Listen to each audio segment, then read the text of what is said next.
yaada waaqayyoo beekuun barbaachisaadha. Akka keessan gara waaqootti kaasaa waan qabatanii jirtan kana ergan dubbisee booddee faarsaa kana irra deddeebinee gisee lama sadii erga jennee booddee lammaffaa deebiinatti dukkanaasa jedhu kunis keessumaan achi akka sagalee kana ergan dubbisee booddee waan amantii goona hangaruu inni sagalee maqaa sagaleen kun sagalee raajiiti. Isaayyaas boqonnaa 60 kan nama hundumaati. Dukkaa jirtu miti? Dukkaa jirtu rakkoon qabu warreen baanee qabadhaa mataa baddaa warreen qabne sagalee kana dubbisee hojii keessa galala waaqayyo barii fayyinaatiin dura kee darbeera. Ameen. Akka jedha Isaayyaas boqonnaa 60 lakkoofsa 1 irraa kaasee jiru dubbisaa akka jedha inni kee dhufeera. Ameen jettu. Ameen. Ulfinni waaqayyoo siif ba'eera. Ameen. Kanaafis kan ibsi. Ameen. Inni kee dhufeera. Ulfinni waaqayyoo siif ba'eera. Kanaafis kan ibsi. Ificha ol kaasaa ificha ol baadhaa. Achumaan agarsiisa. Warri qabne moobaalii isa ol banuu dandeessu. Rakkoon tokko jiru. Rakkoon tokko jiru moobaalii qabsiifachuu dandeessu. Nafaan akka jettudha. Sagaleen kun sagalee raajummaati. Macaafa raajii sii dubbisaa jira. Mana keetiif, jireenya keetiif, barnoota keetiif waaqayyoo kan baase. Nanuuka akka jettu inni koo dhufeera. Sagalee guddaa inni koo dhufeera. Ulfinni waaqayyoon naaf ba'eera. Inni koo dhufeera ka. Ulfinni waaqayyoon naaf ba'eera. Kaa'een ibseera ka. Kaa'een ibseera ka. Kaa'een ibseera ka. Bunni koo ifaareera ka. Manni koo ifaareera ka. Manni koo ifaareera ka. Hojiin koo ifaareera ka. Kaa'een ibseera ka. Akkuma qabatanii isa itti obboleessi keenya faarsuudha deebi'e. Lammaffaa deebi'e natti dukkanaa'u faana kee tolfame golaan baani'aa'u. Lammaffaa deebi'e natti dukkanaa'u faana kee tolfame golaan baani'aa'u.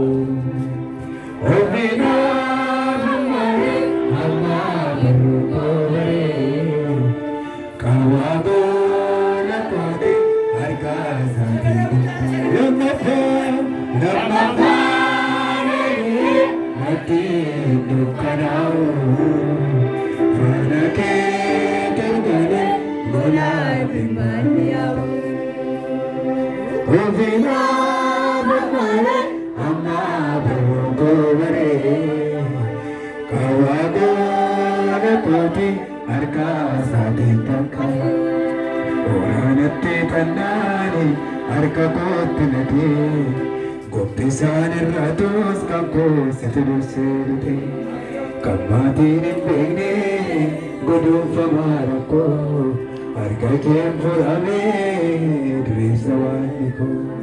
Lammaffaa deebi'e natti dukkanaa'u faana kee tolfame golaan hin baani'aa'u.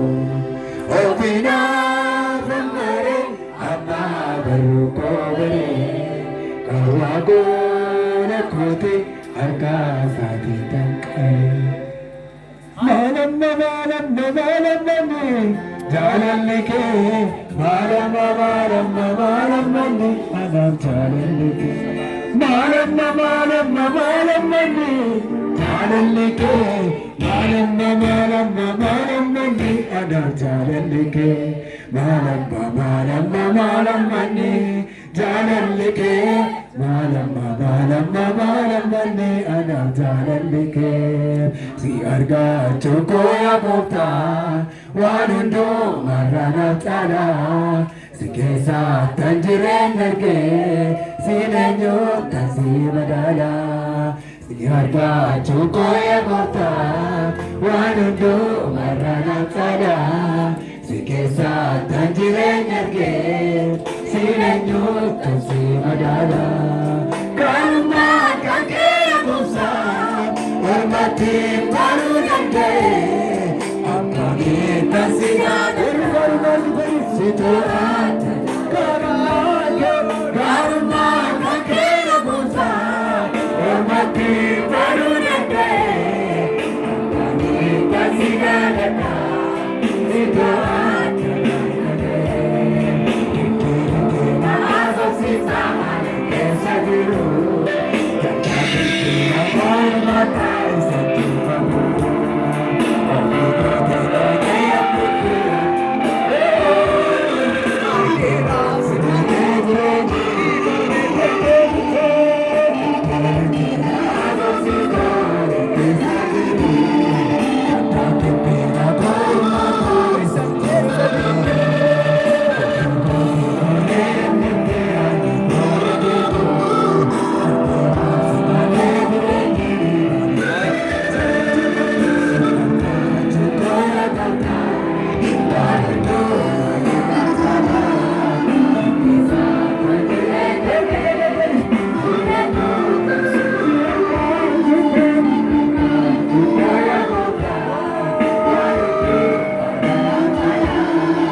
Mana kee keessa ifi galee.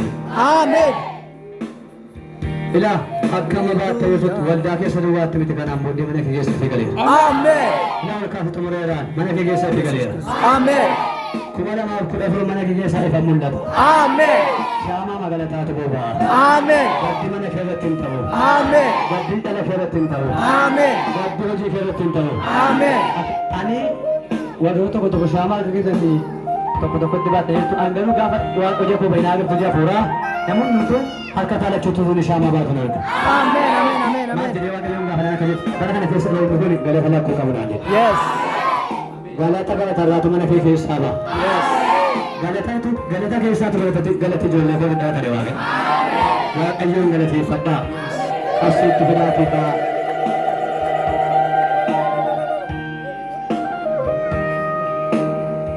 Kottaa fidaas kaa shaamaa kana.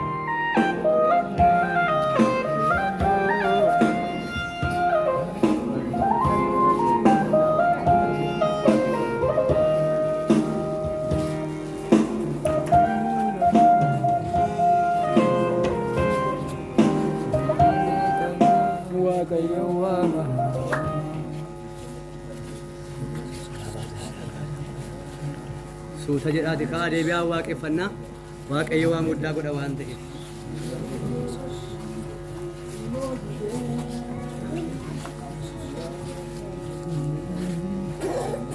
Ijoollee irraa deemsisa ijoollee asitti kaa warri keessan deebi'aa.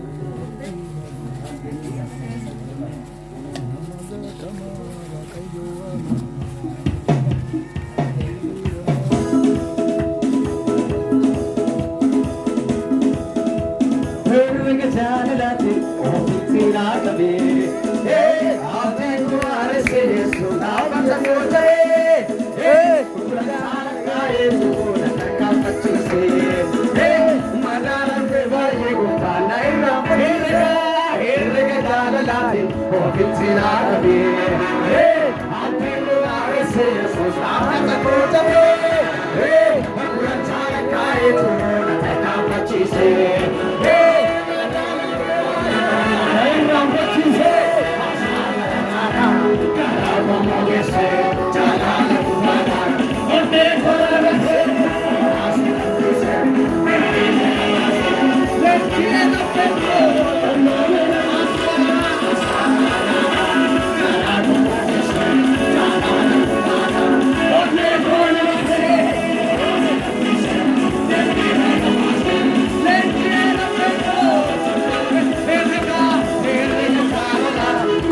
Yaarikoo mandara yaarikoo seerri sababii hedduu mandara yaarikoo qabame sababii Israa'elotaati.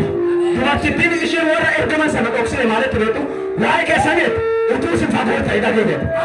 Waaqayyo akkasiin duukaa jiru utuu si fagoo jiru ta'e dhageeffate. Kana booddee bukkee keessa duubaale fagootti waa'ee keessa godha. Haleluuyaa.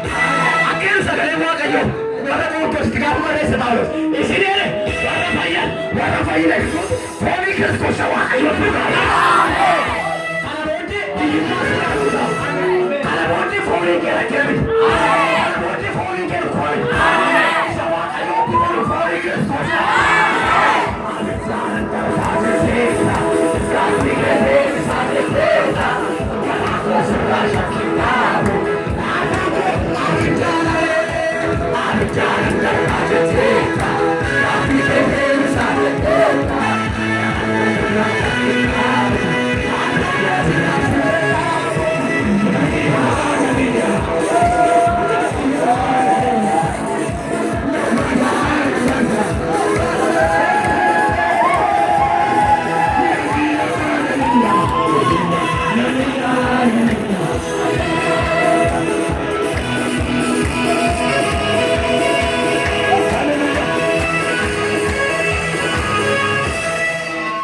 gabaabaa dhufaa sana waaqayyoon yoo warri gammadan harka keessa walitti dhufaa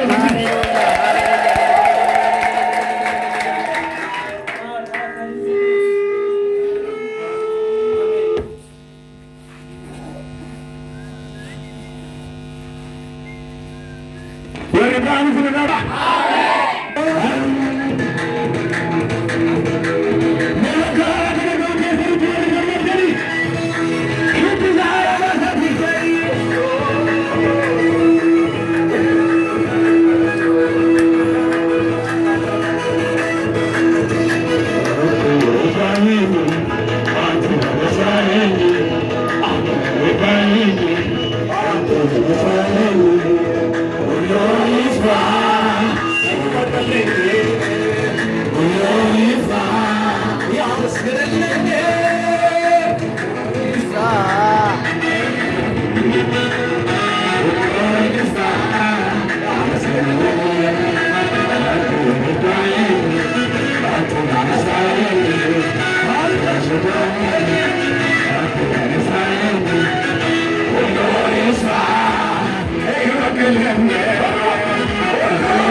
Ibani aswal bahu Gapa yerong gaye Arti gadi kabe nama jalo Amma yerong gaye Barbane chupa me nama rakisa Gapa yerong gaye Barbane chupa me nama rakisa Barbane chupa me nama rakisa Barbane chupa me nama rakisa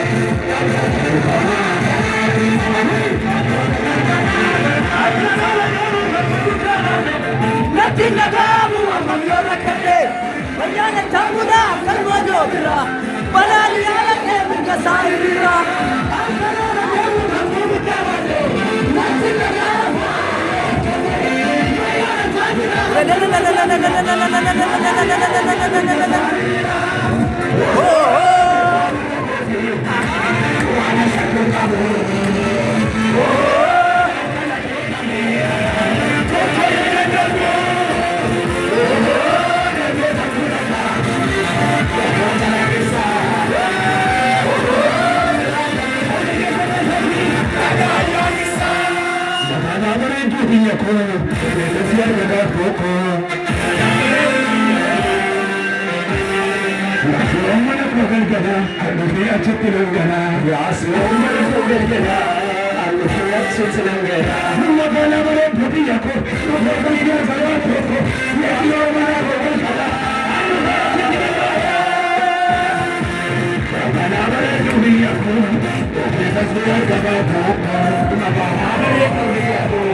Let me be